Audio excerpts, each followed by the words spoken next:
샬롬. 오늘도 범어 달고나를 찾아주신 모든 성도님들을 주님의 이름으로 환영하고 축복합니다. 오늘은 마태복음 5장 말씀을 읽으시면 되겠습니다. 마태복음에는 예수님의 5가지 가르침이 나옵니다. 그 첫 번째 가르침이 5장에서 7장 말씀에 나오는데 우리가 흔히 산상수훈이라고 부르는 가르침입니다. 5장 1절 말씀을 보면 예수님께서 무리를 보시고 산에 올라가 앉으시고 그곳에서 가르침을 주셨는데 산 위에서 가르침을 주셨기 때문에 우리가 이 말씀을 산상수훈이라고 하는 것입니다. 그리고 산상수훈은 기독교의 대헌장이라고 불리는 말씀입니다. 그만큼 마태복음에서도 핵심되는 말씀이고 성경 전체적으로도 중요한 말씀이기에 우리가 남은 3일 동안 한 장씩 정독하면서 하나님이 주시는 큰 은혜를 누릴 수 있게 주님의 이름으로 축복합니다. 마태복음 5장의 내용은 너무나 유명한 팔복, 그리고 소금과 빛에 대한 말씀, 그 다음 율법을 새롭게 해석하시는 예수님의 가르침에 대한 말씀이 기록되어 있습니다. 가장 먼저 팔복을 통해서 깨달을 수 있는 진리를 크게 2가지로 정리해 보면 첫 번째는 하나님을 갈망하라는 것입니다. 심령이 가난한 자, 애통한 자, 온유한 자, 의에 목마른 자는 겸손한 자로 이야기할 수 있습니다. 그리고 겸손한 자는 하나님을 의지하는 자라고 우리가 이야기할 수 있습니다. 두 번째로는 하나님 앞에서 바르고 정직하게 살라는 것입니다. 긍휼히 여기고 마음이 청결하고 화평하게 하고 의를 위하여 박해받는 자는 하나님 앞에서 바르고 정직하게 사는 사람이라고 이야기할 수 있습니다. 그렇게 우리가 팔복을 읽으면서 어떻게 하면 하나님을 더 의지하고 더 갈망할 수 있을까?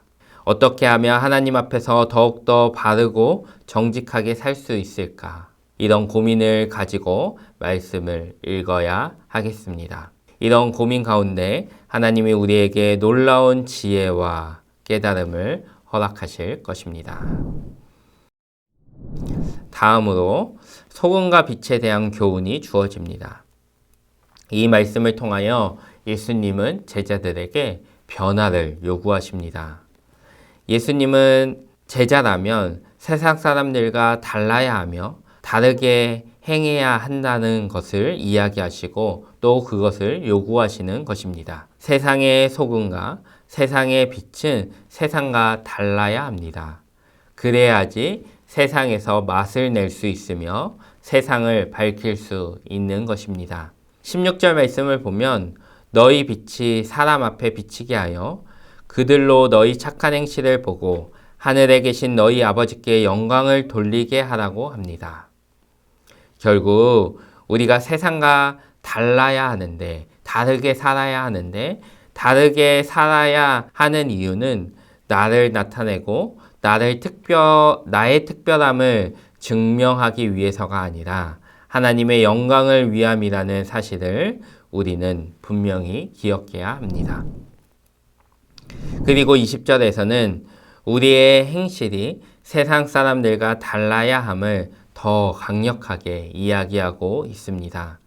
너희 의가 서기관과 바리새인보다 더 낫지 못하면 결코 천국에 들어가지 못한다고 합니다. 팔복에서 심령이 가난한 자와 의를 위해 박해받는 자는 천국 백성이 될 수 있다고 합니다. 그리고 화평케 하는 자는 하나님의 아들이라 일컬음을 받게 될 것이라고 합니다. 그러나 이런 모습이 없다면 천국을 소유한 천국 백성이 될 수 없다는 것입니다. 우리가 하나님의 자녀로서 하나님을 사랑한다면 하나님의 뜻대로 행해야 하는 것입니다. 혹 하나님의 영광을 위하여 착한 행실로 살아갈 마음이 나에게 없다면 나는 나의 모습을 한번 진지하게 점검해 보아야 합니다. 그리고 우리가 하나님의 영광을 위해 세상과 구별된 모습으로 살아갈 때 세상 사람들이 호기심을 느끼게 됩니다. 그리고 그 호기심이 전도의 시작이 될 것입니다. 마지막으로 17절 말씀을 보면 예수님은 율법을 완성하러 오신 분이라고 합니다. 그리고 율법을 완성하신 예수님께서 우리가 착한 행실로 살아가는 것이 어떤 삶인지 구체적으로 가르쳐 주고 계십니다. 21절 이하에 자세히 나오고 있는데 찬찬히 읽으시면서 우리가 어떻게 살아서 하나님께 영광 돌릴지 고민해 보시면 좋겠습니다. 나의 삶의 부족한 모습은 무엇이고 나는 무엇을 보완해야 할지 고민해 보시면 좋겠습니다.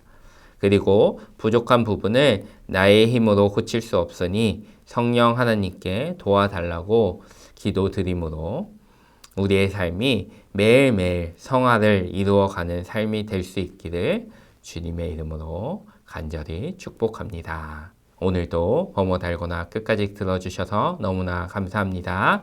내일 다시 뵙겠습니다.